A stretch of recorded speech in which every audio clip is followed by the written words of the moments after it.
পারমাণবিক সমঝোতা ঘিরে যত দিন যাচ্ছে ততই জটিল হচ্ছে ইরান যুক্তরাষ্ট্রের সম্পর্ক।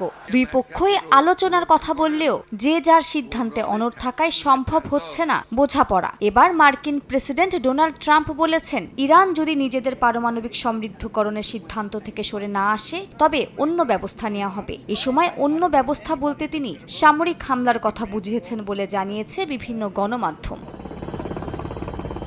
এর মধ্যেই বিভিন্ন মার্কিন গণমাধ্যমের দাবি, চীন থেকে সামরিক সরঞ্জাম কিনেছে ইরান। এ অবস্থায় আলোচনা ব্যর্থ হলে খুব শিগগিরই ওয়াশিংটন ও তেহরানের মধ্যে সামরিক যুদ্ধের শঙ্কা করছে ভূরাজনৈতিক বিশ্লেষকরা। তবে যুদ্ধে যুক্তরাষ্ট্রের ভয়াবহ পরাজয় হবে বলে শঙ্কা প্রকাশ করেছেন মার্কিন বিশ্লেষক টাকার কার্লসন। ইরানের সঙ্গে যুদ্ধে প্রথম সপ্তাহে হাজারো মার্কিন সেনা নিহত হতে পারে। তেলের দাম বেড়ে যাওয়ার কারণে অর্থনীতি ধসে পড়বে বলে সতর্ক করেছেন তিনি। টাকার আরও জানান, তেহরান শুধু ইরাক, লিবিয়া বা উত্তর কোরিয়ার মতো নয়, বরং এটি ব্রিক্স জোটের সদস্য, যাদের সম্মিলিত শক্তি বিশ্বের বৃহৎ জনগোষ্ঠী, অর্থনীতি এবং সামরিক ক্ষমতাকে প্রতিনিধিত্ব করে। এ যুদ্ধ বিশ্বযুদ্ধে পরিণত হতে পারে বলে শঙ্কা প্রকাশ করেন তিনি।